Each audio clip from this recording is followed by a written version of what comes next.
제20차 브라운백 세미나, 외교사 브라운백 세미나를 시작하도록 하겠습니다. 오늘도 공사다망한 가운데 참석해 주신 분들 감사를 드리고요. 저는 외교사 연구센터장 조양인입니다. 항상 말씀을 드렸습니다만 이 세미나는 외교원에서 하는 다른 행사와 달리 특정 정책 재원 중심의 포맷이 아니고 자유로운 연구 주제를 공유하는 그러한 교류의 장으로 삼고 있습니다. 오늘도 그런 취지에서 새로운 주제로 중요한 주제로 이완범 선생님을 모시고 발표를 하도록 하겠습니다. 오늘 발표하실 이완범 선생님 양력을 간단하게 소개를 드리겠습니다. 연대 학사, 석사, 박사를 하시고요. 국사편찬위원회 연구위원, 한국정신문화연구원 조교수, 연대 한국여대 정치외교학과 강사를 겸하시고 연구 분야로는 한국정치, 한국정치사입니다. 현재 한국과학중앙연구원 사회과학부 교수로 계십니다. 오늘 토론자로 오신 두 분 선생님 소개를 드리겠습니다. 먼저 홍성률 선생님이십니다. 서울대 국사학과 학사, 사학과 석사 박사를 하시고 성신여대 인문과학연구소 소장, 국가기록원 해수집 자문위원, 남북역사학자협의회 집행위원, 미국 메릴랜드대 방문연구원을 역임하시고 연구 분야로는 한반도 냉전사, 한미관계사, 남북관계사 등입니다. 현재 성신여대 사학과 교수로 계십니다. 바로 그 옆에 신종대 선생님 소개드리겠습니다. 경남대 정치외교학 석사 박사, 그리고 미국 우드로 윌슨 센터 연구학자, 경남대 국동문제연구소 선임연구원 기획실장을 지내셨고 연구 분야로는 남북관계, 한국정치, 북한 정치경제, 남북관계 등입니다. 현재 북한 대학원 대학 교수로 계십니다. 그러면 오늘 카트와 남북한 3자 정상회담과 북핵 문제라는 주제로 이완범 선생님께서 한 40분 정도 발표를 해주시고 바로 두 분 선생님의 지정토론, 그 다음에 플로어 오픈해서 자유토론하는 식으로 진행을 하겠습니다. 이완범 선생님 부탁드리겠습니다.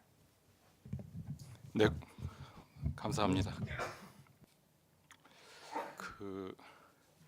우리 신종대 총장님, 총장 권한대행이지만 총장님이세요. 그러니까 그리고 저기 서강대학에서 하게 했는데 왜 경남대학에서 했다고 그렇게? 그렇게 남의 제가 오늘 소개가 대단히 부실했습니다. 그 사과를 드리고 신종대 총장님께서는 서강대 정치외교학 박사 학위를 취득하셨습니다. 네. 정정하겠습니다. 네. 네. 아니 그러니까 죄송합니다 제가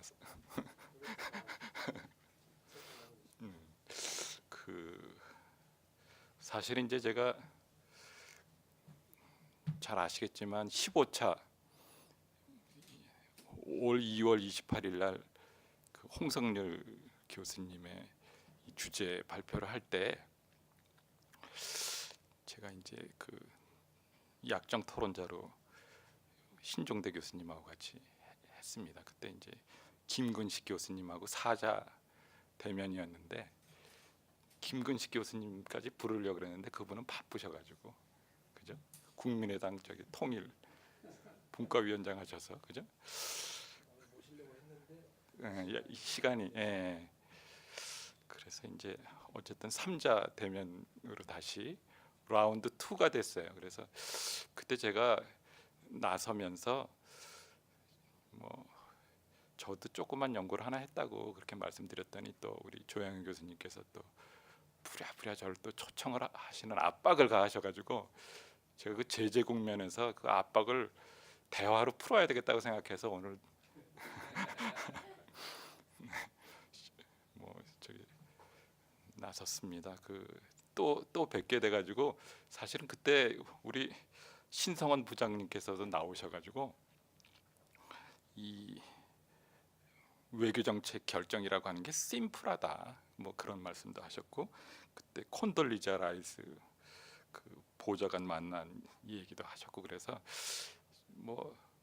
대충 보니까 그 당시 신욱희 교수님은 안 나오셨는데 참 좋은 있으셨네. 그러니까 네, 하여튼 그래서 다 아시는 분들끼리 이건 좀 속된 표현입니다만은 선수분들끼리 뭐 이런 얘기를 꼭 해야 되나 그런 생각이 좀 들어가지고 뭐 저기 번데기가 주름을 잡는다고 생각하시고 네, 너그럽게 이 번데기 앞에서 주름을 잡는다고 생각하시고 너그럽게 좀 봐주시면 되겠습니다. 제가 책을 한 권씩 나눠드렸는데 사실 이걸 다 드렸어야 되는데 그리고 지금 드려야 되는데 제가 그런 말 못할 사정이 있습니다. 그래서 이걸 제가 그 출판부에서 빌려 갖고 왔어요. 그래서 저기 드리지 못한다는 점을 양해 드립니다. 두 분한테는 이미 드렸고, 네, 다시 리턴, 네네. 네, 근데 이제 저기 뭐 하여튼 그렇습니다. 원칙적으로. 그래서 죄송합니다. 안 갖고 올까 생각하다가 그래도 여기 뭐 제 발표문에 몇 쪽 이렇게 나와 있어가지고 책을 보고 얘기하시는 게 훨씬 도움이 되실 것 같아서 그렇게 했습니다. 제가 저희 집사람한테 물어봤어요. 이거 줬다 뺐으면 안 준 거보다 못한 거 아니니 이렇게 물어봤더니 전제를 하고 나눠주고 뺐으면 그거는 상관없을 것 같다는 그런 주문이 들어와서 제가 오늘 저기 평상시에는 저희 집에서 걸어옵니다. 제가 낙성대교에 살거든요. 이 책 때문에 이제 택시를 타고 왔는데 어쨌든 하여튼 그 가난한 연구자가 되다 보니까 통 크게 이거를 다 돌렸어야 되는데 죄송합니다. 너무 저기 서론이 길었고요. 다른 분들 다 이거 저기 PPT로 하셔가지고 저도 오늘 아침에 급조해서 한번 만들어 봤어요. 근데 뭐 저기 그 파워포인트 프로그램에 안 깔려 있어가지고 그 폴라리스라는 프로그램으로 하다 보니까 이게 저기 다시 한번 저장을 해서 이렇게 또 갖고 오느라고 좀 늦었습니다. 우리 저기 김규리 연구원님께서 너무 수고를 많이 하셔가지고 죄송하다는 말씀드리고요. 그 이제 저의 맨 마지막 부분인데요. 우리 이제 그 그러니까 이 이제 3자냐 4자냐 6자냐 뭐 이런 게 그 주도 면밀한 그러한 정책의 반영은 아니었다라는 그러한 이 얘기가 이제 이 신성원 부장님 중심으로 해가지고 이제 나왔습니다. 임기응변하는 측면이 있다. 그래서 이제 제가 그 당시 이제 그 홍성률 교수님께서 역사는 구조결정론하고 그 해프닝적인 우연적인 사건에 매개하는 뭐가 있다라는 그러한 말씀을 하셔서 제가 그 이 고민을 좀 해봤습니다. 그런데 이제 우리 홍 교수님께서 아주 훌륭한 논평문을 쓰셨는데 여러분 가지고 계시죠? 네. 그 논평문에 이제 제가 이론이 좀 부족하다는 말씀을 좀 꾸짖지 않게 외교적으로 하셨어요. 그래서 저는 좀 우리 존경하는 신욱희 교수님처럼 이론을 좀 배웠어야 되는데 이론을 못 배우고 히스토리만 배워서 히스토리가 좀 이렇게 디스크립티브하고 이 내러티브하고 그래서 좀 그런 면에서 좀 한계가 있다 그런 저기 자아 비판을 합니다. 그래서 그 오늘 저의 얘기는 카터 시대의 3자 회담이 이제 3자 정상회담이라는 포뮬러로 이 제기가 됐는데 그게 이제 3자 정상회담을 제기한 1979년보다 조금 앞에 거하고 조금 뒤에 거를 좀 연결시켜 보면 조금 더 시어레티컬한 함의를 줄 수 있지 않을까라는 그런 생각을 해봤습니다. 그래서 그 우리 홍 교수님의 이 세미나에서 얻은 그러한 이 지적들을 바탕으로 해가지고 제가 책을 썼는데 책을 써놓고 난 다음에 또 다시 이제 이 장기적인 전략에서 이 미국이라고 하는 나라가 이제 국가이익 확보라는 면에서는 지속적일 수 있겠다. 그런데 조금 저기 스트래티지컬하게는 뭐 예를 들면 뭐 미국의 영향력 확대나 아니면 그 미국 친미적인 국가의 수립, 뭐 반공 시대는 뭐 소련의 봉쇄, 뭐 이러한 이 국가이익 확보가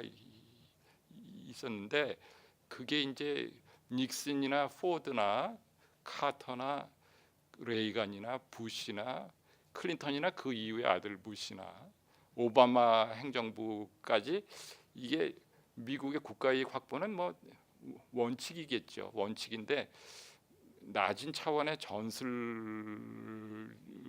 봤을 때는 포용하느냐 아니면 압박하느냐의 그 이 두 가지가 이렇게 교차적으로 나타날 때도 있고 두 가지가 병행해서 나타날 때도 있고 어떤 부분에 중점을 두느냐에 따라서 이제 일관성이 있는 부분이 있고 지속적인 부분이 있고 이 변동하는 부분이 있겠다. 그런데 이제 왜 그러면 임기응변할까? 그 이제 주로 증권을 하는 분들의 저의 글에 이제 이 나눠드린 글 있지 않습니까? 요 글에 4쪽에 보면 각주 4번에 이 모든 회담 제의가 치밀하게 준비된 것이라기보다는 임기응변에 가까웠다. 프로스펙트 시어리라고 하는 것은 이제 이 주로 증권 하시는 분들이 그 경제 하시는 분들이 그 4쪽에 첫 번째 줄에 보면 즉 불확실한 상황에서 각주 4번입니다. 인간은 합리적인 선택을 한다는 주장의 이견을 제시합니다. 그러니까 저기 콘돌리자 라이스가 그 당시 상황에 맞춰서 그러니까 이 2002년 9.11에 집중해가지고 제안했다. 그러한 신성원 부장님의 이 지적에 대해서 그런 걸 설명해 주는 것은 이거 아닐까 그런 생각이 들었습니다. 그런데 이제 그런 측면도 있겠지만 왜 일관성이 없겠습니까? 일관성이 있고요. 그다음에 주도권 선점 그러니까 이니셔티브 제가 이 카터의 외교 문서를 보다 보니까 유난히 이니셔티브란 말이 많이 나왔습니다. 그래서 그런 것들이 이렇게 교차적으로 복합적으로 작용해가지고 나오더라. 그래서 뭐 보기에 따라서는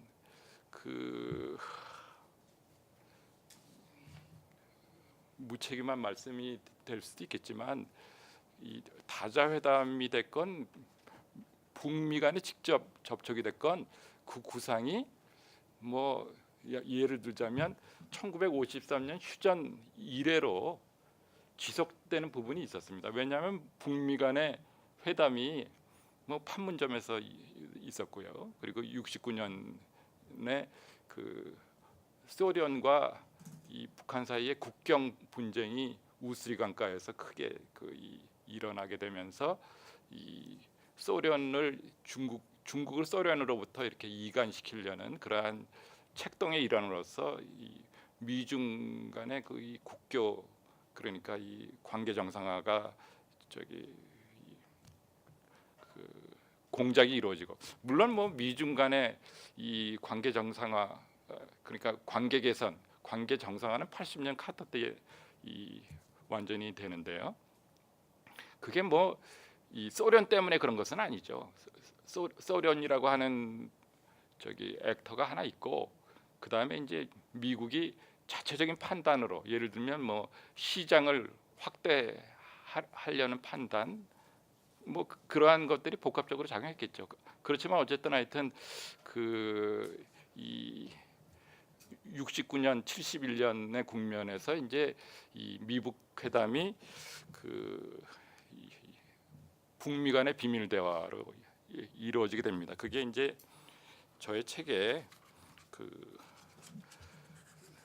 챕터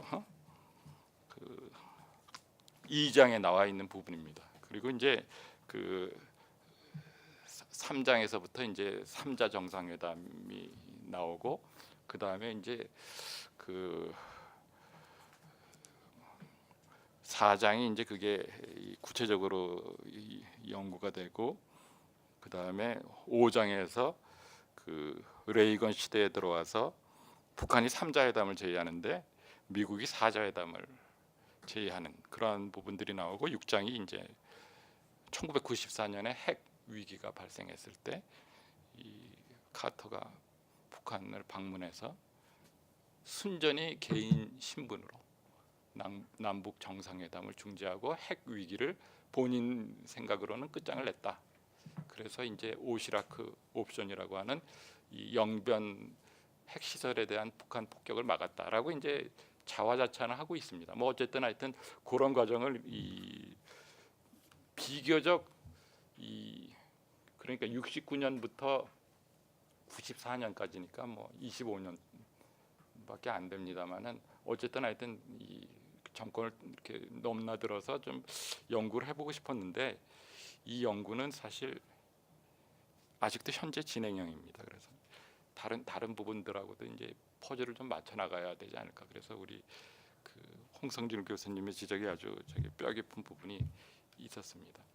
닉슨 포드는 뭐 읽어보시면 될 것 같고 어쨌든 하여튼 비밀리에 로우키의 직접 대화가 이루어졌다. 우리가 이 사실을 간과하고 있다.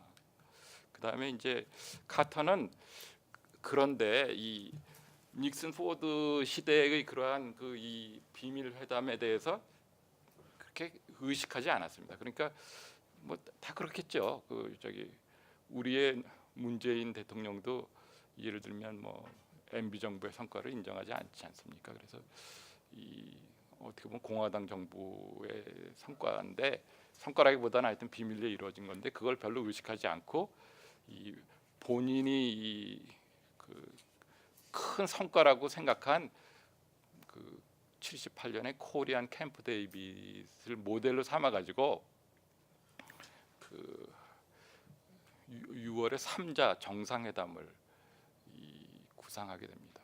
이것은 그 남북 회담과 북미 회담이 착정돼 있었고 저의 해석인데 이거는 북미 간의 관계 개선을 쿠바하고도 관계 개선을 꾀하려고 그랬고 예를 들면 이 비에트남하고도 관계 개선을 꾀하려고 그랬습니다. 그런데 잘 아시겠지만 75년에 이제 공산화가 됐으니까 그 이후에는 이제 단교가 됐는데 왜 미국 여권을 가지고 못 가느냐 여행 제한국이 문제가 있다라는 그런 생각으로 이제 그러한 측면이 있다. 근데 이제 메신저였느냐 아니면 니고시에이터였느냐라는 것은 이제 홍성길 교수님께서 이따가 지적을 해주시겠습니다만은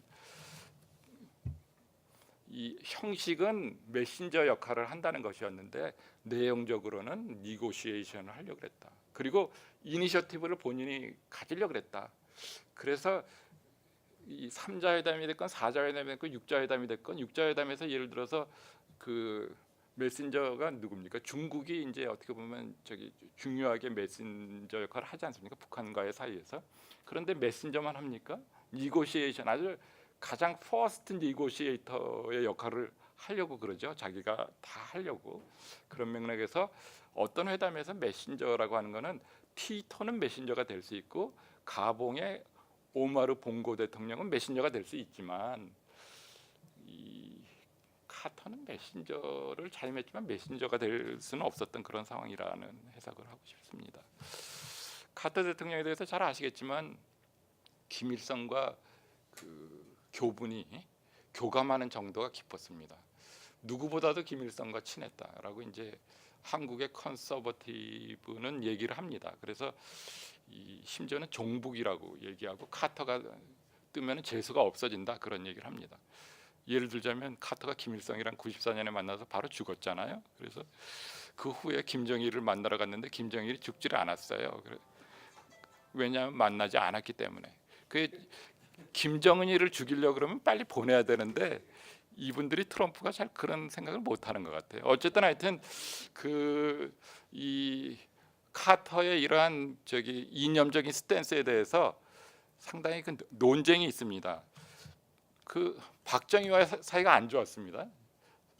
잘 아시겠지만 뭐 79년 10월 26일 날 총 맞아 죽을 때 그게 미국에 암시가 있었다라고 하는 그러한 설이 있지 않습니까? 제가 뭐 그런 연구를 또 진행하고 있는데요. 그런데 이제 뭐 관계가 안 좋은 게 카터 때문 카터만 그런 것은 아니다. 예를 들자면 포드 대통령 시기에 그 재처리를 하기 위해서 그 이제 프랑스 그리고 벨지움 그리고 캐나디안 뭐 캔두 시스템을 이제 들어오려고 그러지 않았습니까? 그때 이제 이 김형국 교수님의 표현을 빌자면 남핵 위기라고 그래요. 1차 북핵 위기 94년 그 후에 이제 2차 북핵 위기 그런 거 있지 않습니까? 그래서 그 뭐 제가 한번 김영국 교수님의 이 카피라이트를 받지 않고 제가 한번 따와봤습니다. 이 말이 뭐 어떨까 해가지고 그래서 제가 주장하고 싶은 거는 이미 이때부터 이 미국과 그 이 핵무기를 둘러싼 갈등이 있었다.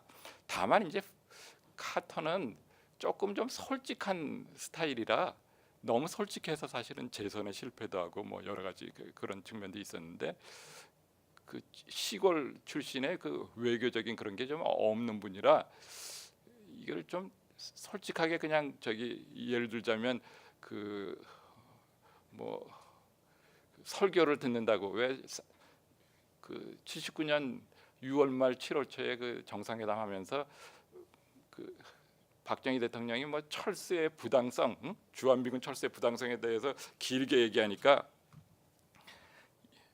이제 보좌관한테 이 사람 다시 계속하면은 주한미군 철수하겠다고 이 회담이 이제 어떻게 보면 이 갈등이 표출됐다고 얘기하지 않습니까? 그런데 이제 제가 또 문서를 보다 보니까 그 엇갈리게 주장하는 것은 카터는 이제 보좌관들한테 이 얘기는 절대로 주한미군 철수에 대해서는 얘기하지 말라고 그렇게 얘기를 했다 그러죠. 그런데 이제 엉뚱하게 처음부터 박정희 대통령께서 그것 때문에 사실 만나는 거니까 주한미군 철수를 중단시키려고 만나는 거니까 주한미군 철수에 대해서 길게 얘기를 하는 바람에 화났다고 그러는데 제가 다른 문서를 보니까 분명히 그 의제 중에 있더라고요. 그리고 그 의제로 조율이 됐어요. 그래서 카터의 그것도 좀 오버한 측면이 있어요. 아니 그게 제일 중요하다고 생각하는 박정희 대통령이 그 말을 안 하면 잠이 안 오는데 그걸 바꿀 수 있는 입장은 아니었습니다. 그리고 45분간 설교했다 그러는데 실제로 통역이 있었기 때문에 설교한 시간은 15분밖에 안 돼요. 그러니까 그 팩트 자체도 이제 엇갈리는 상태입니다만은 어쨌든 하여튼 우리가 카터와 박정희 시대는 안 좋고 포드와 예를 들어서 박정희 시대는 좋고 뭐 이렇게 양분법적으로 보는데 꼭 그렇게 보기만 할 것은 아니다. 그래도 어쨌든 79년에 이제 제2차 남핵 위기라고 칭해지는 11.6이 일어난 거다. 그다음에 뭐 핵 개발을 사실 하려고 그랬죠. 뭐 주월 미군 철수하고 월남이 패망하고 주한 미군이 철수하고 그죠? 그리고 이제 그 71년 3월 27일 날 7사단이 이제 2만 명이나 철군했어요. 그러니까 이때도 박정희가 핵 개발을 결심했어요. 그리고 그 보기에 따라서는 관계가 별로 좋지 않았어요. 근데 우리 홍성률 교수님의 훌륭하신 지적에서도 드러나듯이 뭐 이때는 일방적으로 한 측면이 있었고 카터는 상의를 했어요. 그 상당한 부분. 그러니까 오히려 상의하는 사람들에 대해서는 좀 얕잡아 봤어요. 우리 박정희 대통령께서. 그리고 그냥 이렇게 고압적으로 그냥 이렇게 통보하지 않고 마지막 단계에서 통보만 했죠. 닉슨은 그냥 완전 꼬리를 내렸거든요. 그래서 보기에 따라서는 이게 이제 연장된 그러한 이슈인데 카터 시대를 딱 콕 집어서 이 갈등기다. 닉슨 시대도 이미 저걸로 갈등이 있었고 핵 개발 그때부터 결심했거든요. 그래서 포드 때 실제로 그것이 이제 저기 드러나 가지고 이제 됐고요. 그리고 이제 이거는 뭐 홍성률 교수님의 재인용인데 중국이 또 요청했기 때문에 주한미군 철수를 했습니다. 그리고 이제 완전 철수를 시키려고 그랬어요. 그런데 그 뭐 안 됐죠. 왜냐하면 포드가 대통령이 되는 바람에 뭐 저기 워터게이트 사건이 일어나는 바람에 뭐 꼭 그것 때문에 그런 건 아니겠습니다만은 뭐 그렇습니다. 그리고 김종필의 최근 회고록에 보면 70년부터 핵 개발을 했다 그런 얘기도 있습니다. 그래서 이제 카터의 주한미군 철수 공약은 이 감축의 연장선 상에 있는 정책이었기 때문에 카터의 독자적인 그런 것은 아니고 당시 이제 이 그 비에트남에서 풀아웃하는 그런 것의 연장선에서 주한미군과 주일미군의 동반 철수 그것 때문에 이제 이렇게 된 건데 그게 안 됐지 않습니까? 그래서 그걸 이어받은 정책인데 그걸 뭐 카터의 독자적인 정책이고 김일성과 뭐 예를 들어 교감이 있었고 교감이라기보다는 이 한 번도 만난 적은 없어요. 94년 전에 뭐 물론 만날 수가 없겠습니다만은 접촉을 한 적도 없고요. 오히려 이 키신저 같은 사람은 뭐 이 간접적으로 접촉도 했고 그런데 이 브레진스키나 뭐 예를 들어 벤스나 이런 사람들은 전혀 접촉이 없었거든요. 그리고 그 저기 끈이 어딘지도 잘 모르고 있었던 아주 어떻게 보면 외교적인 면에서는 풋내기에 불과했는데 그렇게 본다면 이분의 이 결정이 미국과 뭐 북한 사이에 이 화해 국면을 조성할 수도 있는 그런 정책이긴 했지만 이때만 화해고 닉슨 시대는 뭐 반목이고 이것은 또 아니다. 그리고 닉슨과 포드와로 이어지고 카터로 이어지는 그런 정책이 꼭 뭐 이 저기 공화당에서 민주당으로 정권이 교체되긴 했습니다만은 우리가 겪는 뭐 예를 들면 뭐 박근혜 그 문재인 이런 식의 교체보다 훨씬 더 그 이념적 스탠스의 한계 진폭이 좀 적은 그러한 정권 교체였다. 왜냐하면 우리가 카터를 이 리버럴적인 사람이라고 파악하는 경향이 있는데 제가 썼습니다마는 이분은 저기 침례교 신자고 그 험프리라고 하는 그 이 진보 진영의 이 대통령 노미네이션 그러니까 이 경쟁을 할 때 그분을 꺾고 그러니까 보수이기 때문에 민주당 후보가 된 분이었거든요. 그래서 지금도 뭐 저기 복음주의에 입각한 분이니까 대화와 타협을 하자는 것은 뭐 또 다른 차원이고요. 뭐 김일성을 존경한다는 말은 안 했고 김일성이 합리적이라는 얘기는 했어요. 근데 그런 얘기는 뭐 다른 분들도 하는 얘기거든요. 그래서 저는 뭐 이분이 시각에 따라서는 그 종북이라고 보는 것은 문제가 있다. 뭐 저기 미국식 복음주의에 의해서 대화와 타협으로 모든 문제가 해결할 수 있다고 믿는 이상주의자라고 생각합니다. 자 어쨌든 주한미군 철수가 군부와 측근 참모들의 반대로 흔들리게 되죠. 그리고 이제 이 일부 이 감축이 됐고요. 그래서 그 과정에서 이제 위성 사진 판독을 하는 과정에서 뭐 이런 얘기는 다 아시는 얘기죠. 그래서 이 군사력의 균형이 무너질 거다, 남침을 가져올 수 있다라는 그러한 얘기가 있어가지고 결국은 이제 이 뭐 그 일부 그러니까 이 1977년 9월에 1,000명, 1978년 11월에 500명. 그러니까 뭐 순수 전투병력은 한 개 대대만이 철군하게 됩니다. 그리고 이제 결국은 이 6월 말에 한미 정상회담에서 추가 철수 유보를 조건으로 3자 정상회담을 개최하는 방안을 구상하게 됩니다. 이것은 이 비동맹 국가, 비동맹권 국가였던 중국이나 루마니아나 유고슬라비아 등 공산국가와 파키스탄, 가봉 등이 중재했던 미북 대화나 3자 대화의 연장선에서 있는 것이지만, 특별히 유고의 티토는 3자 대화를 얘기를 했습니다. 그리고 우리 또 훌륭하게 홍성열 교수님께서 발타임 얘기도 하셨는데, 발타임도 이제 카터의 영향을 받고 그리고 또 김일성의 영향을 받아가지고 이제 3자 회담을 이제 구상하게 되는데, 뭐 그거는 그 사람들의 주장이었고 이 카터의 생각은 조금 달랐습니다. 그래서 3자의 드라마틱한 정상회담이었습니다. 1979년 6월 말에. 그러니까 근데 이제 이것에 대해서 글라이스틴 주한미군 대사를 비롯해서 많은 사람들이 이거 반대를 하게 됩니다. 글라이스틴 대사가 이제 또 반대한 것은 김대중을 만나고 싶어 했어요.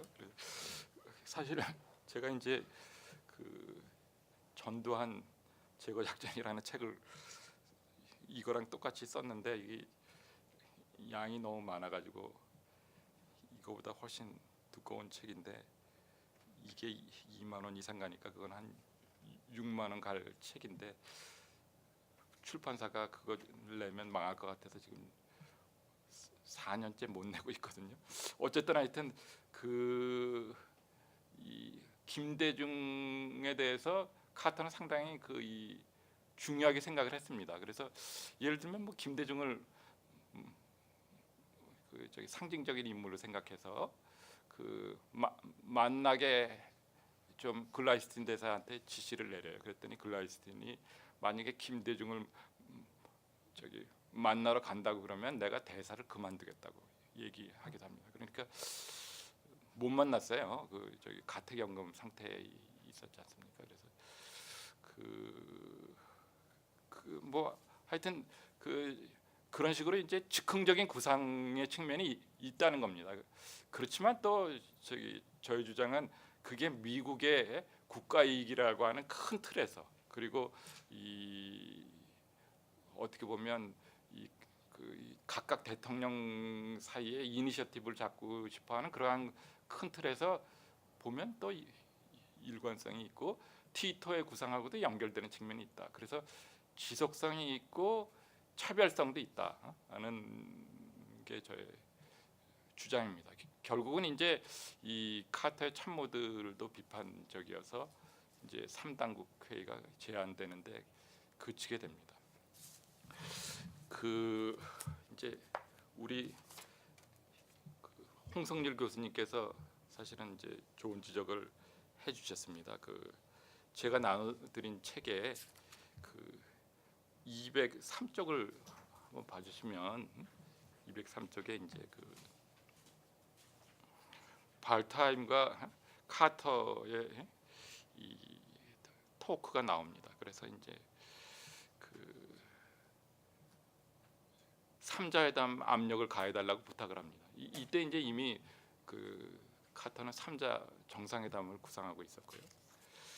그리고 이제 이거는 우리 홍성률 교수님께서 읽으셔야 될 부분 같습니다만은 탁구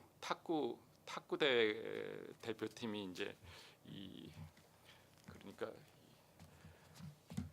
79년 4월에서 5월까지 그러니까 평양에서 세계 탁구 선수권 대회가 이제 개최됩니다. 북한이 이제 무리하게 남한의 참여를 막았어요. 그런데 왜 포레스트 검프에 나오는 핑퐁 디플로머시를 연상하게 하는 미국 팀은 이제 초청을 하게 됩니다. 미국이 이제 카터가 이걸 갈까 말까 망설였어요. 그랬는데 어쨌든 뭐 이 조건을 내걸었습니다. 남한 팀도 같이 오게 하자. 그랬는데 이제 북한이 그거를 결정적인 답을 미국 팀이 북한 땅에 평양에 도착한 이후에 줬어요. 그래서 남한 팀을 초청하지 않았는데 결과적으로는 만약에 그 얘기를 사전에 줬으면 아마 미국 팀이 안 갔을 거예요. 왜냐하면 조건이 그걸로 이제 뭐 조건 자체가 뭐 남한을 초청해라 그런 얘기가 아니고 이게 누구는 초청하고 누구는 초청하지 않는 그러한 원칙은 안 된다. 유니버설한 뭐 회원국 예를 들어서 뭐 예선을 통과한 뭐 나라는 다 초청 이거의 원칙으로 내세웠는데 가서 보니까 남한이 안 온다는 소식을 접해요. 그래서 그 접촉의 범위를 아주 최소화시켰어요. 그분들이 그러니까 이 축구 대표팀이 그냥 탁구 대표팀이 탁구만 하고 왔어요. 예를 들면 뭐 그 이 장용 IOC 위원이 여기 와가지고 뭐 이상한 개소리도 하고 가잖아요. 그런 얘기를 일절하지 않고 그냥 완전히 접촉을 제한시켰어요.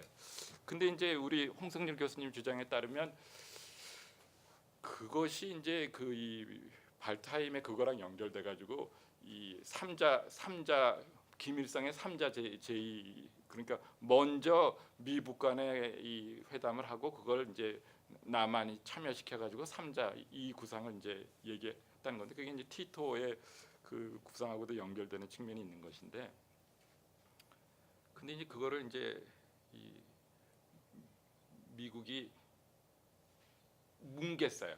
뭉개버리고 그거는 발트하임의 구상이다. 사실은 발트하임에게 잘 중재를 해달라고 얘기했음에도 불구하고 더블 플레이를 했죠.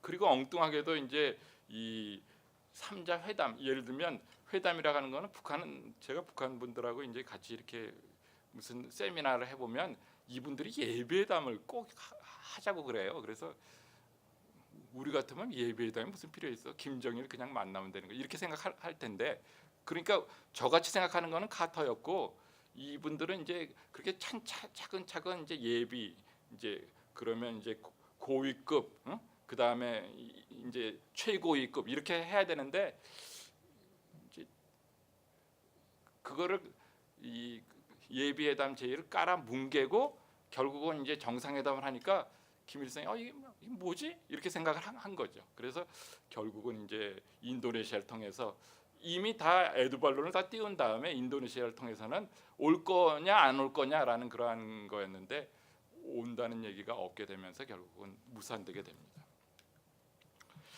자 그리고 이제 그 제 책에 249쪽에 나와 있는 얘기인데 삼자 회담이 이제 그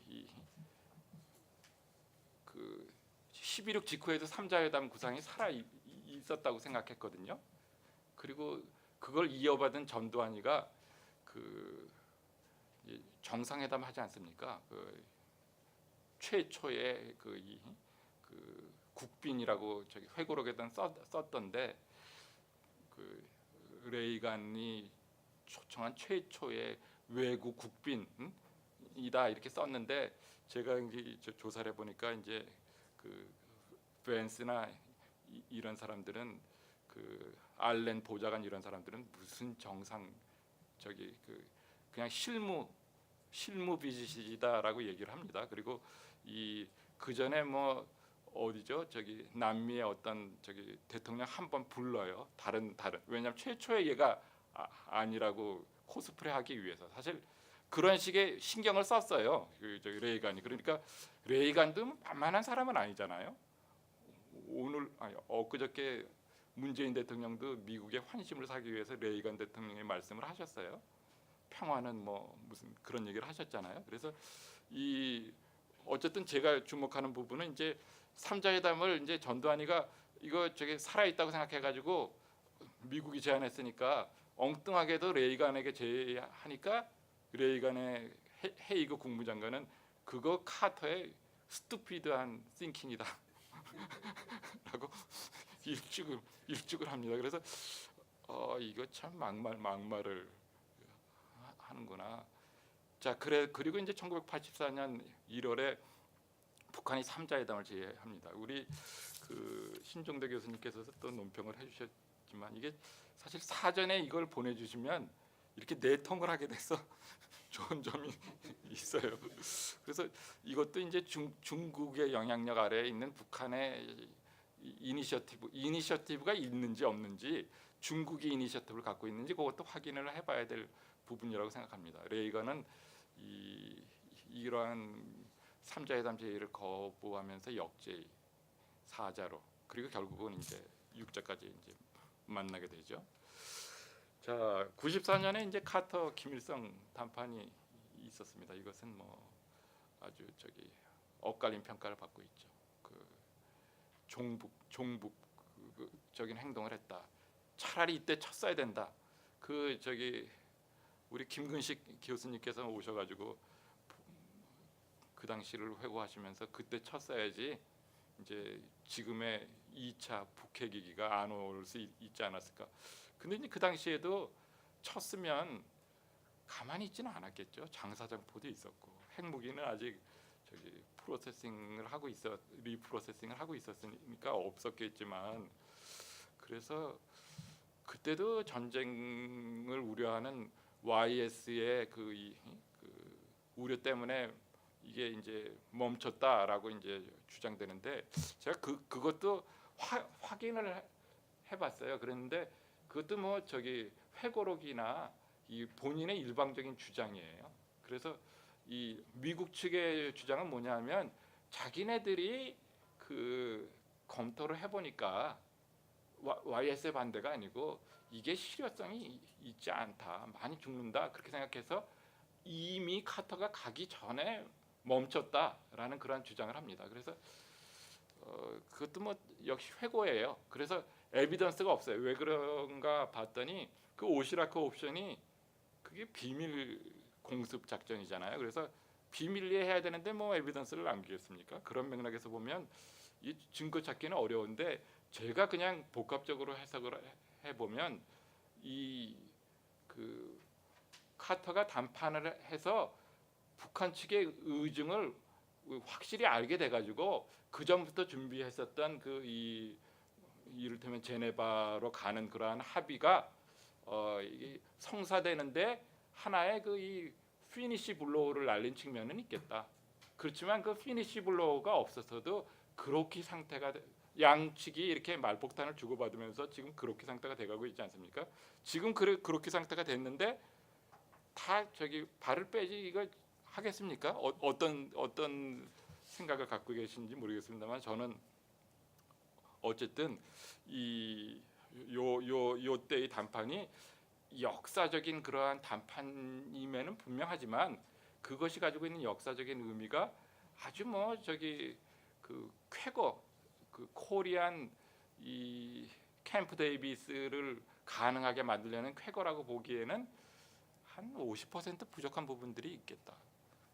그렇지만 어쨌든 이 제네바 합의를 이끌어냈고, 그 후에 이제 20년 동안 예를 들어서 또 줄다리기를 해가지고 결국 지금의 그거를 만들었으니까, 보수 진영이 보기에는, 트럼프 대통령이 보기에는 카터가 괜히 나서가지고 옛날에 해결됐어야만 하는 일이 지금까지 끌고 있다라고 볼 수 있는 측면도 있겠습니다만은, 저는 그러지 않았으면 뭐 소규모의 전쟁이라도 나지 않았을까, 그런 생각을 우려를, 물론 아까도 말씀드린 대로 그 전에 그쳤다는 얘기도 있으니까 하여튼 그러한 엇갈린 평가가 있다는 겁니다.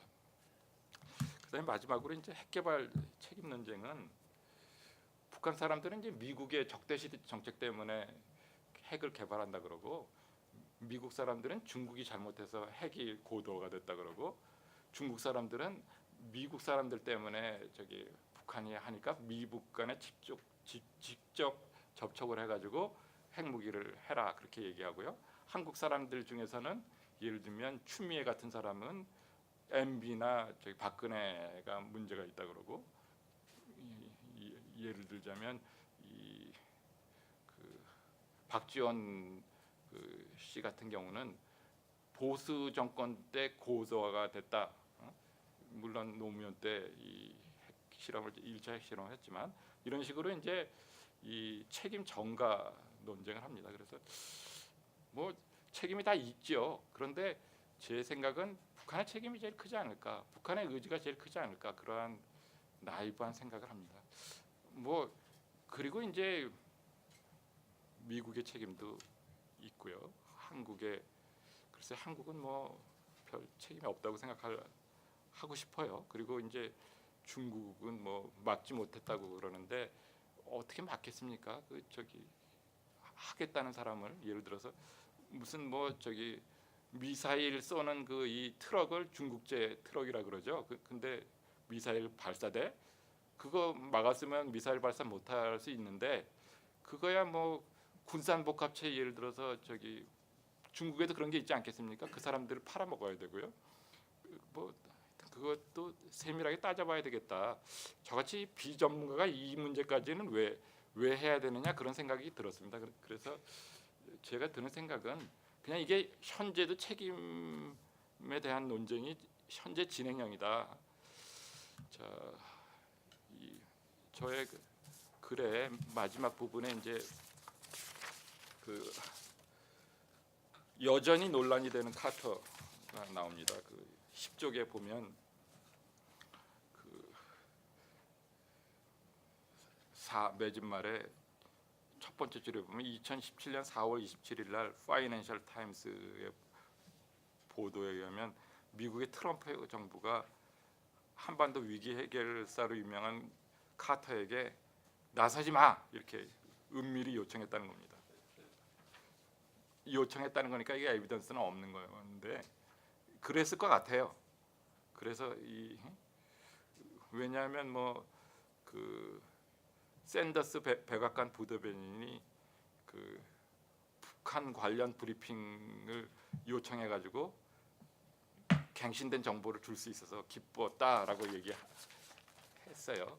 그리고 이제 2017년 8월에 11쪽의 5번째 줄에 보면 8월에 중국의 영향력은 2011년 김정은이 된 이후에 크게 약화된 거다 그렇게 판단을 했어요. 그래서 뭐 나름 또 뭐 저기 이분이 암을 극복했는데 요즘은 뭐 이런 현실 분석도 하고 있어요. 그리고 이제 9월 12일 날 북한이 원하는 바는 자신들이 미국이나 동맹을 먼저 공격하지 않는 한 미국도 북한을 치지 않는다는 걸 보장해주는 협약이다. 그게 이제 그 좋은 포인트입니다. 요것이 그러니까 이 북한의 입장에서는 이 미국이 공격하지 않으면 예를 들어서 미국의 대북 적대시 정책이 아니면 이제 핵 개발할 이유가 없다고 주장합니다.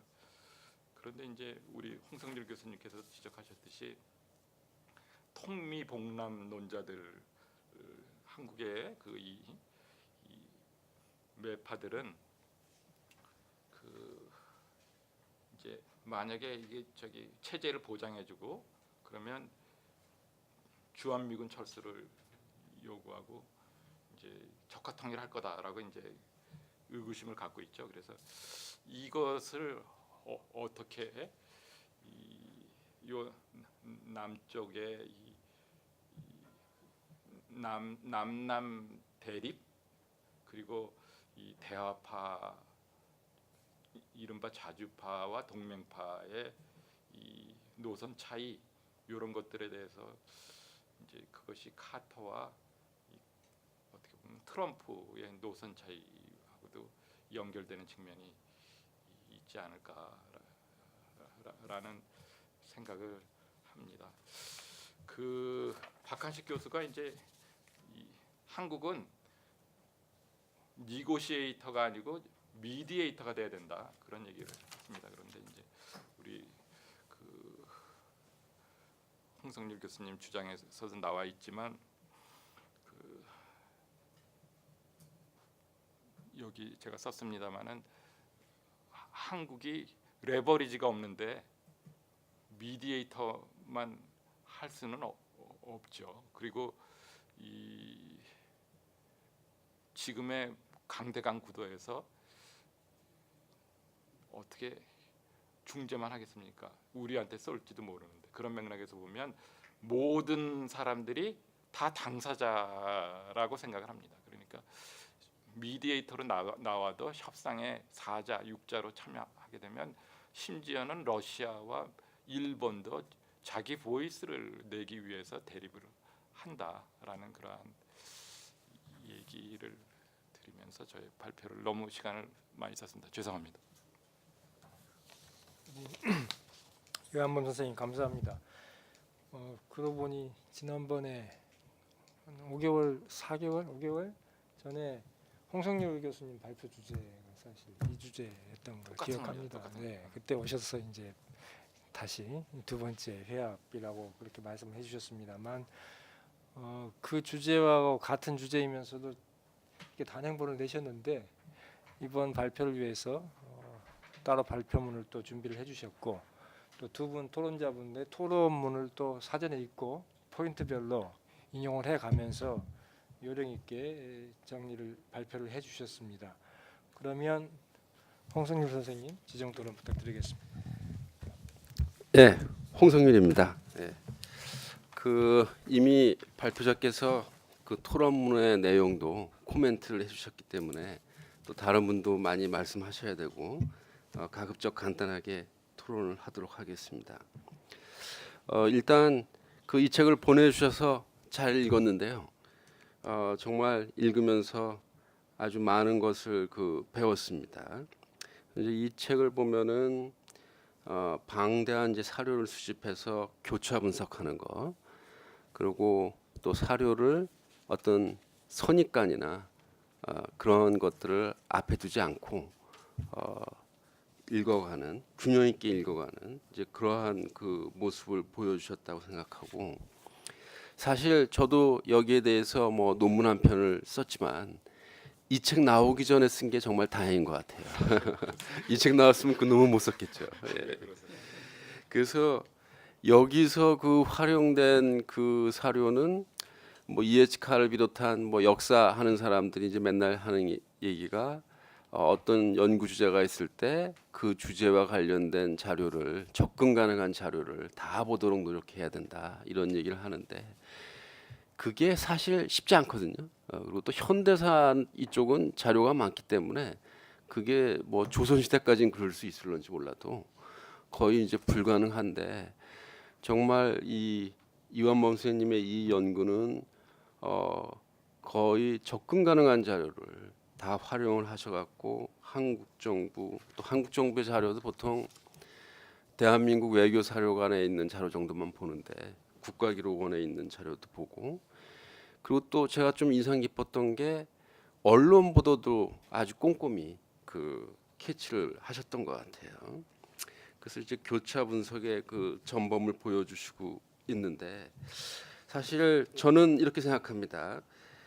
저는 이제 이러한 연구 방식에 대해서 사실상 아주 지지하는 입장이고요. 우리가 이제 학술 연구를 할 때 그 연구의 이제 결론을 통해서 뭐 어떤 정책적이든 무슨 주장을 한다든지 아니면 뭐 이론이나 분석의 틀을 검증을 한다든지 그렇게 이제 결론으로 맺어지는 연구가 있는 반면에 그것보다는 사실의 전개 과정 자체를 아주 심층적으로 또는 다양한 차원에서 접근해서 어떤 내러티브를 구축하고 디스크립션을 구축하는 연구가 있는데, 저는 이러한 후자의 연구의 가치도 대단히 높다고 생각합니다. 이제 이런 것들이 그 일종의 이제 사례 연구, 그러니까 사례를 풍부하고 깊이 있게 파고드는 이제 그러한 연구라고 생각하고, 이러한 연구야말로 제가 생각하기에는 오히려 더 실제적으로 다양한 차원에서 국제관계와 외교 활동을 성찰하고 분석하는데 그야말로 이제 밑바탕이 되는 그러한 연구라고 생각합니다. 그래서 이제 이러한 연구에 전반적으로 이제 동의하면서 몇 가지 이제 질문을 드렸는데요. 이미 답변을 좀 주신 부분들이 있어갖고 제가 이제 간단하게만 말씀드리겠습니다. 북한은 사실 1970년대 초부터 좀 드러난 걸로는 1968년 푸에블로 사건 때부터 미국으로부터 자기의 이제 국가적 존재를 승인받고 북한 미국과 양자적 접촉을 하고 그러한 거를 되게 집착해 왔습니다. 그리고 이제 이러한 과정은 지금도 이제 계속되고 있는 건데요.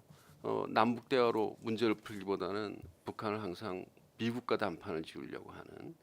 근데 그러한 양상은 이미 70년대에 충분히 다 드러났고 거의 기시감을 느낄 정도로 계속 반복되는 그런 거라고 생각합니다. 그런데 문제는 북한이 왜 미국과 양자적인 접촉을 그렇게 추구를 하느냐.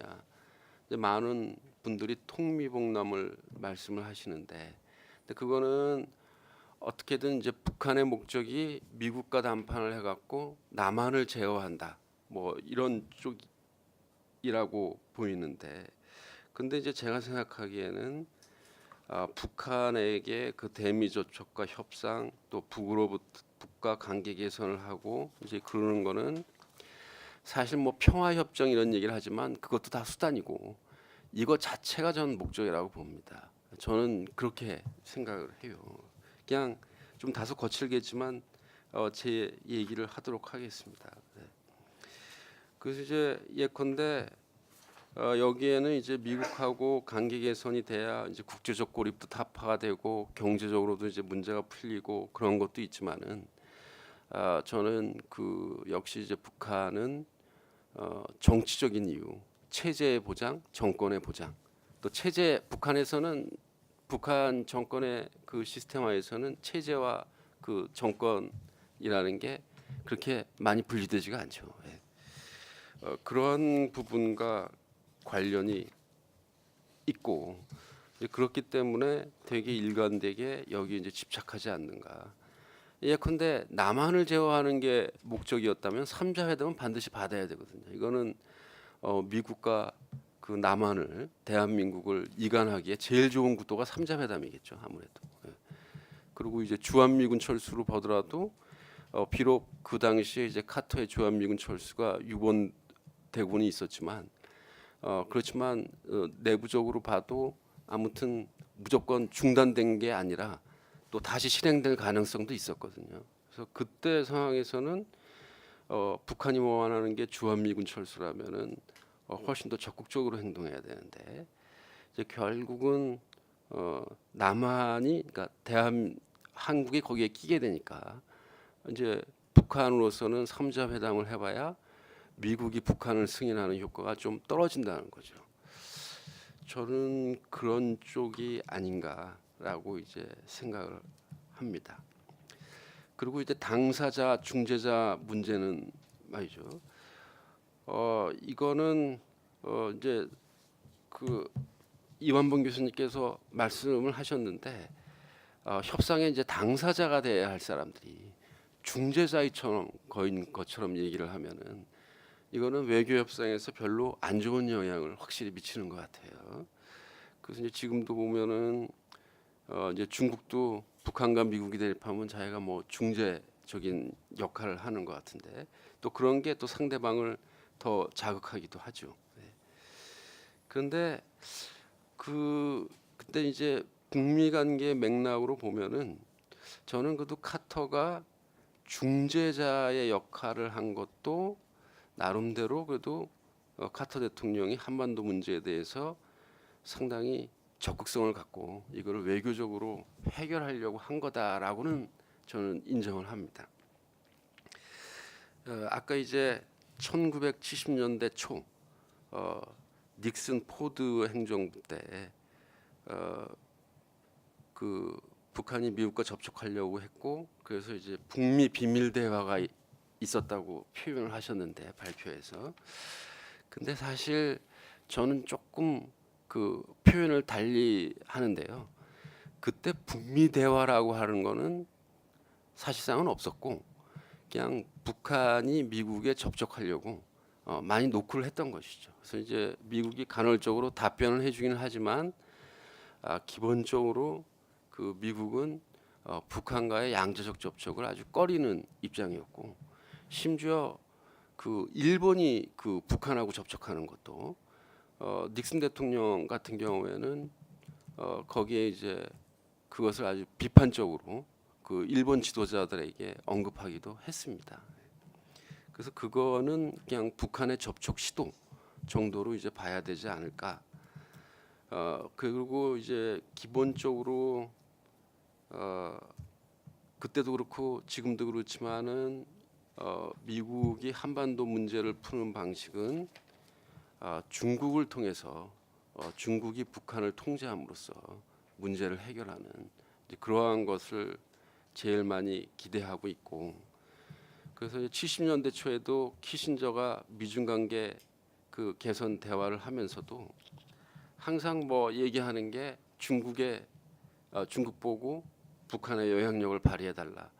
뭐 남한이 뭘 해주길 원하냐, 우리도 영향력을 발휘하겠다. 이제 이런 얘기를 반복하죠. 사실 이제 한반도의 분단이라는 거는 주변 강대국으로 봐서는 완충지대를 설정하는 거죠.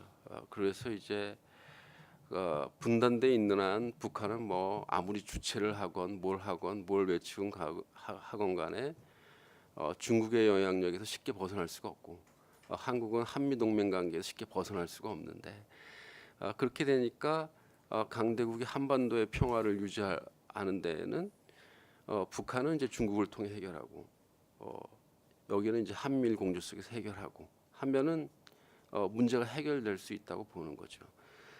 그런데 카터의 그 제가 생각하기에 카터의 그 특이한 점은 직접 뛰어들었다는 겁니다. 중국이 그 개입할 의사를 안 보이니까 미국이 이제 중재자 역할을 해서라도 대화를 하겠다는 거죠.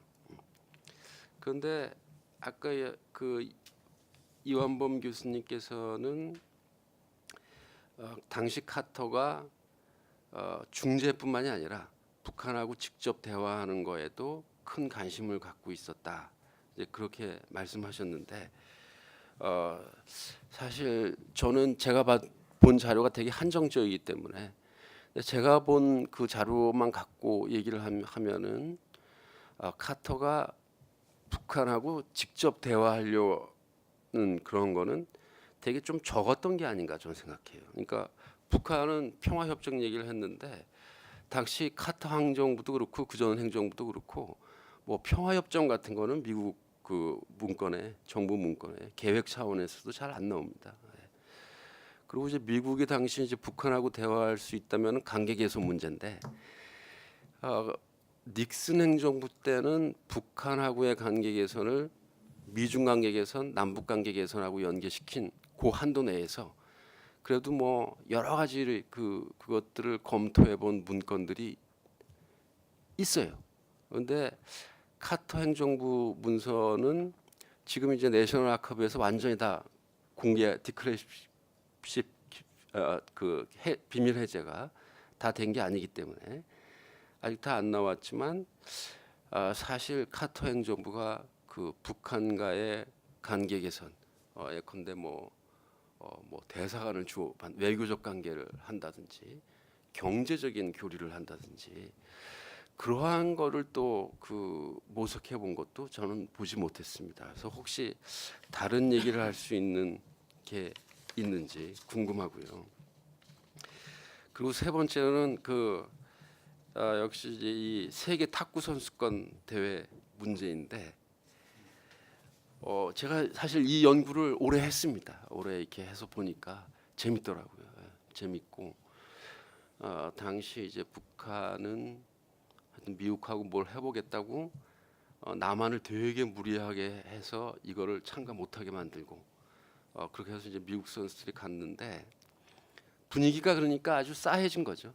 그래서 이제 결국 북한도 아무것도 안 되는 상황으로 가는 건데, 근데 그럼에도 불구하고 발트하임이 이 대회 기간 중에 왔었고, 이제 거기에 이제 김일성이 그 얘기한 게 그 발트하임이 박정희 대통령한테도 그대로 전했습니다.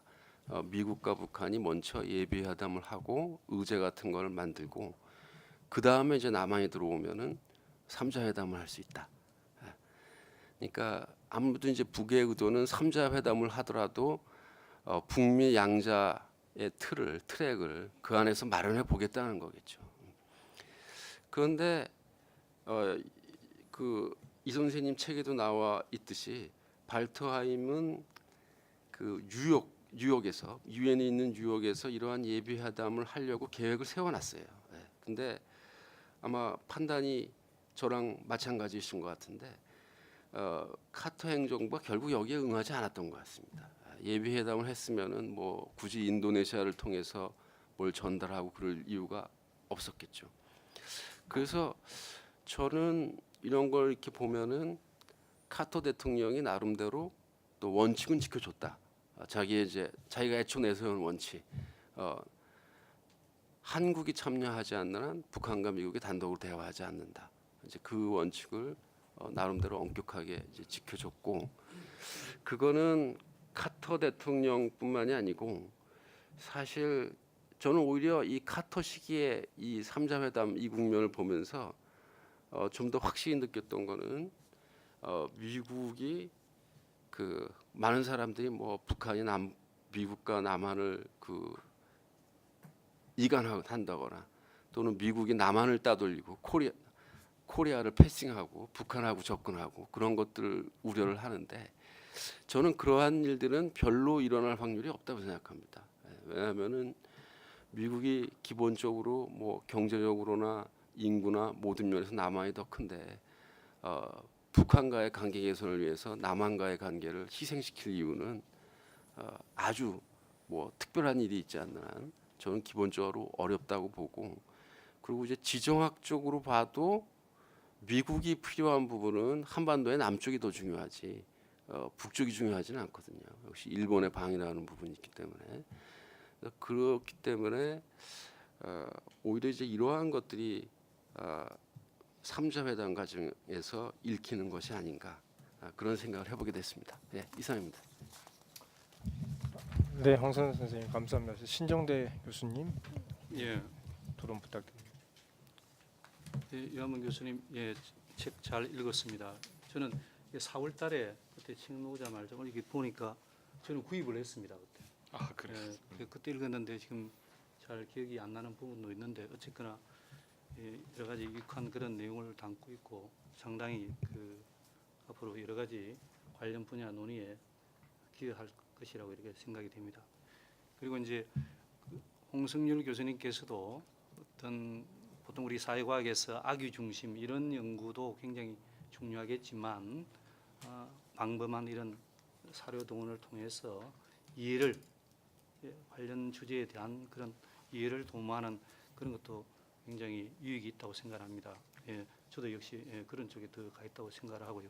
물론 이제 우리 여기 계신 신욱기 교수님께서는 양자를 잘 결합을 해서 이렇게 여러 가지 좋은 그런 몸을 보여주고 계신데 어쨌거나 상당히 유익했습니다. 뭐 달리 이견이 있는 것은 아니고요.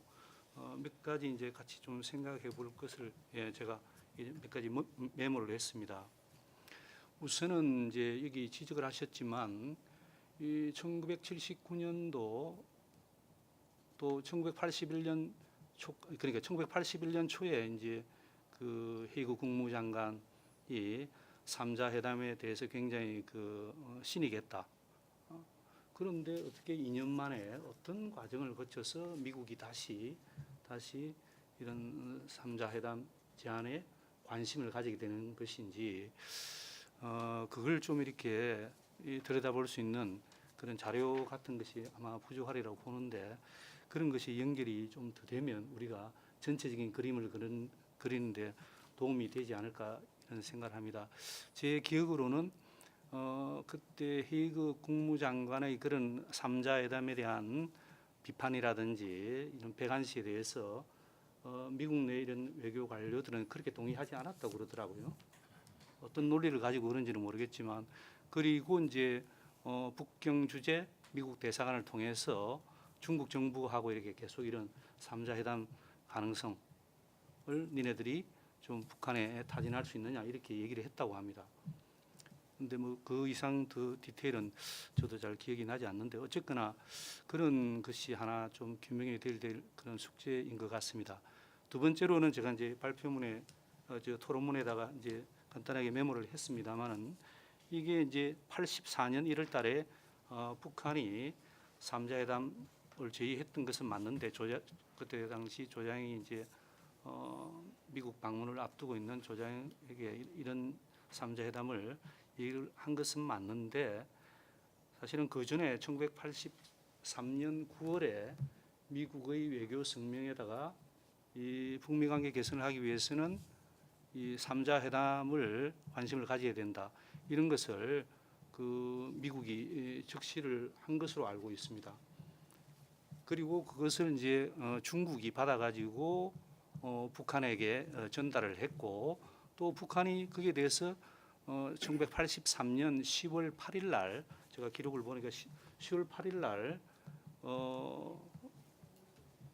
북경 주재 북한 대사관을 통해서 미국이 보낸 그런 3자 회담 제안에 관심이 있다. 그리고 미국의 그 입장을 감안해서 한국 대표가 그 회담에 참석하는 것을 반대하지 않는다라고 했다는 거죠. 그리고 이제 그 다음 날 10월 9일 날 이제 이게 우리가 다 아는 대로 그때 당시 버마, 미얀마 랭군 폭파 사건이 일어나게 되는 거죠. 그리고 그때 또 83년 12월 그러니까 그 랭군 폭파 사건 이후에 다시 이런 외교적인 수사로 3자 회담을 계속하자라고 했고 지금 이제 우리 염원 교수님께서 지적하신 대로 84년 1월 10일 날 다시 이제 이렇게 했다는 거죠. 그래서 이런 맥락에서 북한이 이 주도권이라는 이 하나만 가지고 설명하기는 좀 부족하지 않느냐. 또 지적하신 대로 남북 간에도 주도권 다툼이 있고 또 남한 내에서도 주도권 다툼이 있는 것은 필적인 사실인데 적어도 이 국면에서는 그렇게만 볼 수는 다른 것도 있다. 그런데 이제 그렇게 보면 이제 중국의 역할이 뭐냐 이렇게 보는 건데 중국은 아마 그때 1970년대 초부터 이제 그리고 79년에 미중 관계 정상화되고 이제 80년 초에는 약간 긴장이 있었습니다만은 이 83년 이 시기가 되면 그때 다시 미중 관계가 굉장히 미룰기로 들어가는 이런 시점인데 어쨌거나 미국과 중국이 한반도의 그런 현상 유지 또는 긴장 완화 그걸 위해서는 남북 간에 이제 그 직접적인 대화가 필요하고 그런 점에서 충분히 3자 회담에 대해서 중국이 적극성을 띨 이유가 있는 것이겠죠.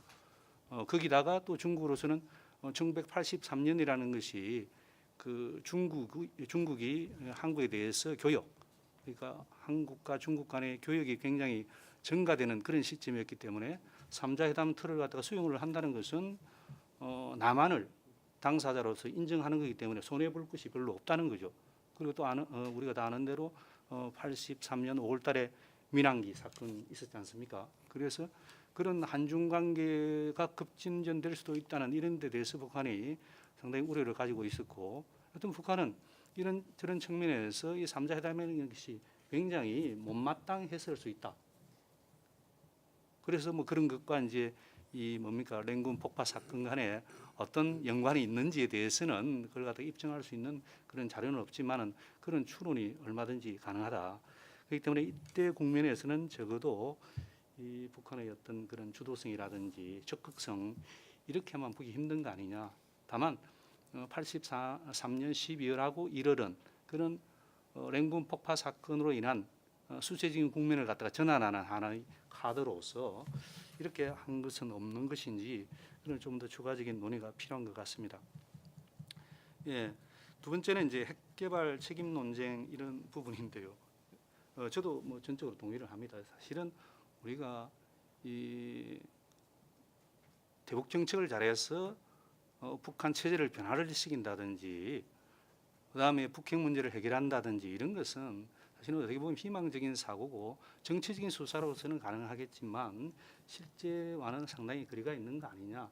그러니까 이런 어떤 상관 또는 인과관계 자체를 설정한다는 자체가 상당히 무리일 수 있다. 이런 걸 기본적으로 저도 공감을 합니다. 그런데 이제 여기 제가 토론문에서도 얘기를 했습니다마는 시기를 좀 더 거슬러 올라가면 이런 책임 문제가 좀 달라질 수 있는 거 아니냐. 책임이 있다는 것은 영향력이 있다는 거죠. 그래서 예를 들면 1990년 한소 수교가 되고 북한이 그때 이제 비대칭 교차 승인 구도에서 안보 불안 이런 것을 느껴서 그런 것을 갖다 다시 복원하기 위해서 우리가 다 아는 대로 이제 90년대 초부터 일본하고 대일 대미 접촉을 활발하게 하는데 이게 이제 소기의 성과를 거두지 못했죠. 또 거기에 대해서 이 미국과 이 한국은 고립 내지는 뭐 방치 아니면 강압 이런 식으로 정책을 구사를 했는데 만약에 이 좀 반사실적으로 가정을 해서 그때 우리가 좀 더 적극적으로 북한을 갖다 인게이지를 하고 선북핵 문제 후 교차 승인 인정 이런 것이 아니고 그런 것들을 갖다 동시에 밀고 나갔다고 할 것 같으면 혹시 북핵 문제가 잘 해결이 됐거나 아니면 적어도 이 지경까지 오지는 않았을 거 아니냐 이런 혹시 반사실적 가정을 해볼 수 없는지 그런 생각을 해보게 됩니다. 그리고 이제 마지막으로는 이 당사자 그리고 중재자 예. 근데 물론 이제 북한이 6차 핵실험을 한 이런 시점에서 우리가 중재자로만 할 수 있느냐에 대해서 저도 사실은 좀 회의가 듭니다. 나 지금까지 이런 남북관계, 북미관계 이런 연관 이런 걸 보면 우리가 다 아는 대로 북미가 이렇게 뭡니까 대결하는 국면에서는 남북관계가 한 발짝도 나갈 수 없고 또 나갔던 그 진전됐던 남북관계까지 퇴보되는 걸 우리가 많이 봤지 않습니까?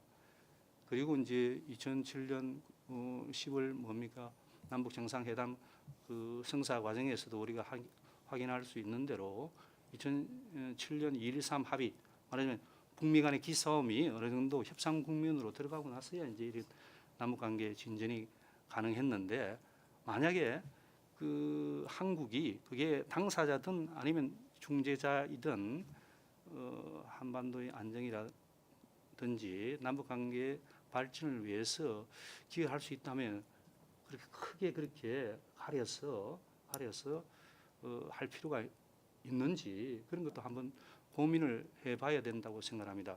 우리가 다 아는 대로 노태우 정부 때 이렇게 했죠. 선북핵 문제 해결하고 그 후에 북한이 일본 또 미국 이런 나라들과 그러니까 수교하는 것을 인정할 수 있다. 말하자면 선북핵 해결 후 교차 승인 인정.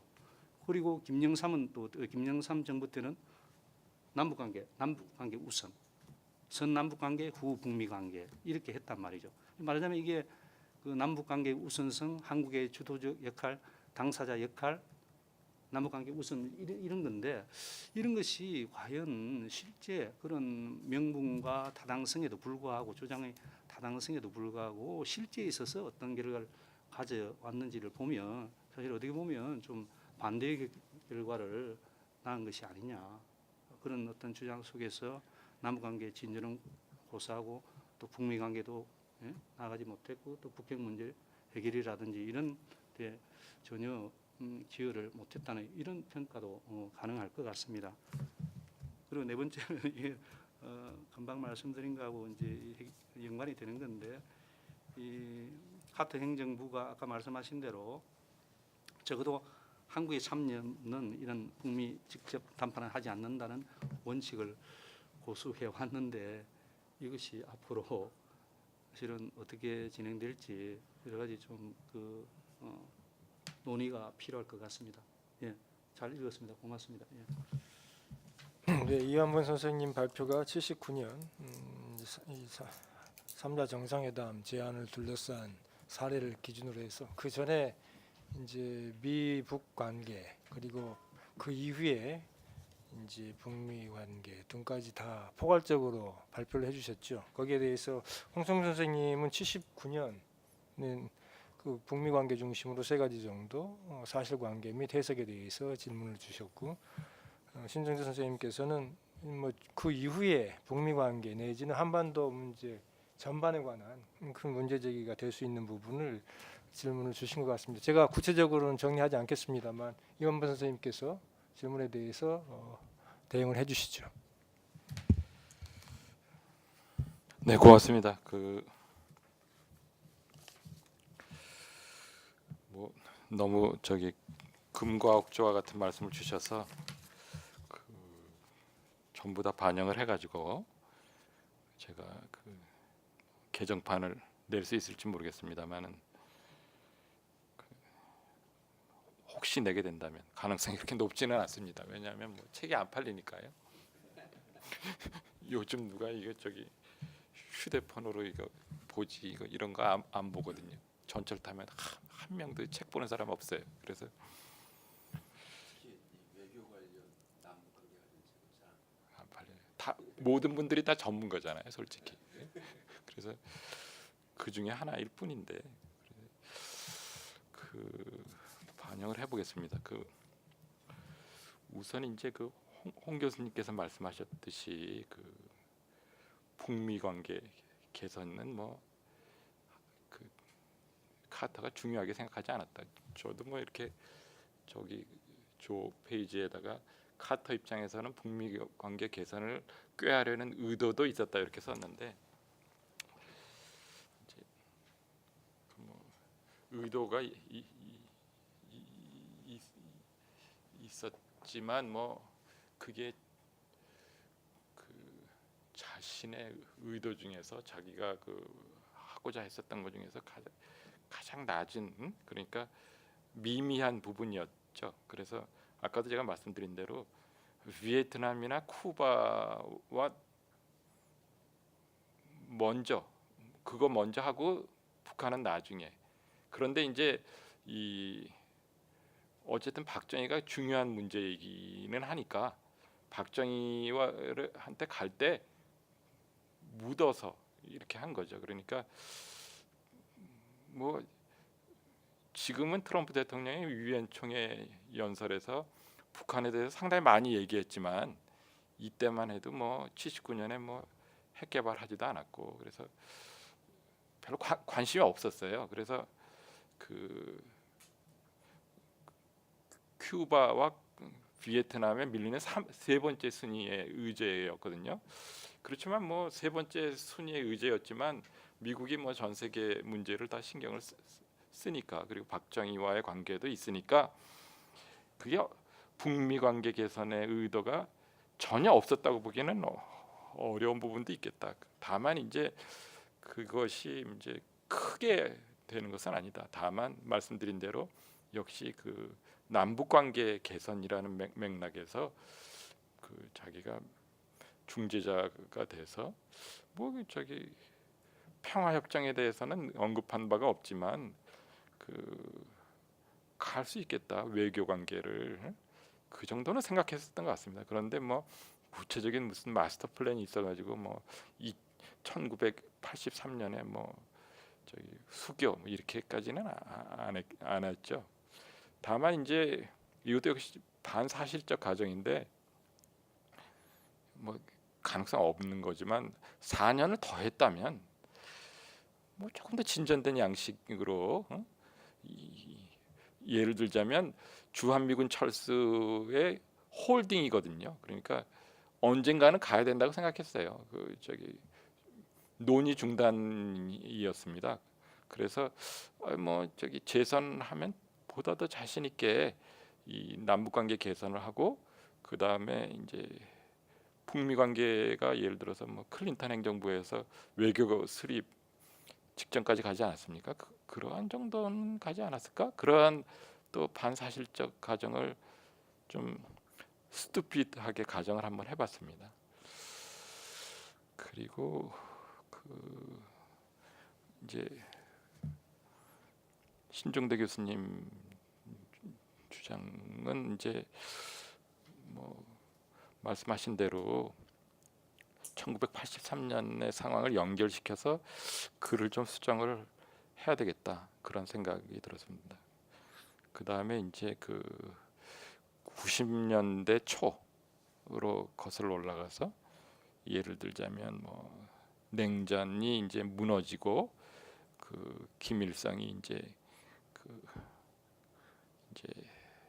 어떻게 보면 고려연방제 통일 방안도 이제 좀 후퇴해가지고 예를 들자면 단계론도 하고 이른바 2000년의 낮은 단계의 이 전조로 뭐 느슨한 연방제도 얘기하고 그 정도로 이제 수세적인 입장이었지 않습니까? 그래서 그때의 상황에서 우리가 북방 정책을 했는데 그 북방 정책을 우리가 하면서 이 카터 시대에는 그런 얘기가 많이 나오거든요. 교차 승인 문제가 박정희가 교차 승인 얘기하니까 이게 저기 중국과 미국이 수교하고 그 중국과 예를 들어서 한국이 수교하고 그리고 이 한국과 아니 미국과 북한이 수교하고 요런 얘기를 하거든요. 그래서 말 그대로 교차 승인이죠. 그래서 그러한 것을 이제 저기 노렸는데 이제 어쨌든 본인은 이제 물러나오고 이제 다른 대통령이 레이건 대통령은 이제 어떻게 보면 압박 위주로 해가지고 소련을 콜랩스 시켰고 그래서 이 김일성은 이 수세에 몰렸고 그런 상황에서 이제 그 당시 그 조지 부시 행정부가 출범해서 소련이 몰락하는 그러한 과정에서 우리가 예를 들어서 노태우나 YS 정부가 조금 더 적극적으로 교차 승인을 박정희의 교차 승인처럼 진짜 우리가 예를 들어서 한중 수교하고 한서 수교하고 헝가리랑 수교하면서 우리만 공간을 예를 들어서 저기 침투할 것이 아니라 그쪽도 예를 들어서 저기 미국으로 와 일본으로 와 이렇게 적극적으로 중재 아니 그러니까 말 그대로 대칭적인 교차 승인을 시도했었으면 어땠을까라는 그러한 지적 아닙니까? 그러니까 참 좋은 지적이에요. 그리고 그 어떻게 보면 그때 그 이 조지 W 부시 이전에 조지 부시 아버지 대통령 시절에 좀 압박을 한 거지 않습니까? 지금식으로 말하면 그러니까 소련에게 압박을 한 건데 그것을 북한에게도 우리가 또 압박을 한 거죠. 그러니까 우리는 예를 들어서 통중 뭐예요? 아니 저기 통중 봉북인가요? 예, 그렇게 한 거죠. 통소 봉북 그렇게 하지 않고 통중 뭐 저기 협 그러니까 북한하고 같이 그것을 예를 들어서 미국과 일본에게도 수교를 적극적으로 권장하고 이랬으면 저기 좋았을 텐데 그러한 얘기잖아요. 그래서 그 좋은 지적입니다. 그런데 이제 왜 그러면 YS 노태우는 그랬을까? 그거는 이제 사회주의 무너지는데 뭐 무너뜨리려고 그랬겠죠. 그러니까 뭐 그런 자신감이 어떻게 보면 저기 MB나 그 이 박근혜 정부 시절에 과도하게 나왔는데 그때에 그렇게까지 자신감은 없었겠지만 우리 문제에 신경 쓰느라고 뭐 그쪽 문제까지 신경 안 썼겠지만 그래도 뭐 그러한 측면이 있지 않았을까 그런 생각을 해봅니다. 그 다음에 이제 말씀하신 대로 이제 메신저는 불가능한 일이죠. 사실 메신저가 아니고 우리가 뭐 저기 그 밸런서 역할을 노무현 정부 시절에 하려고 그랬잖아요. 근데 우리가 무슨 뭐 중견국이라고 그래서 뭐 소프트 파워도 있고 그런 것도 참 이 언리얼한 얘기인데 어쨌든 하여튼 현실 이상과 현실이 이제 괴리되어 있는 상황이라고 볼 수 있겠습니다만은 네, 뭐 두서없이 말씀드렸습니다. 그 말씀하신 대로 만약에 교차 승인이 됐으면 핵 개발 국면까지 안 갔을 수 있겠다 그런 생각을 합니다. 그런데 또 다른 것으로 만약에 교차 승인했으면 개혁 개방이 돼가지고 한국에 흡수통일 됐을 가능성도 있지 않았을까요? 그런 생각을 합니다. 고맙습니다.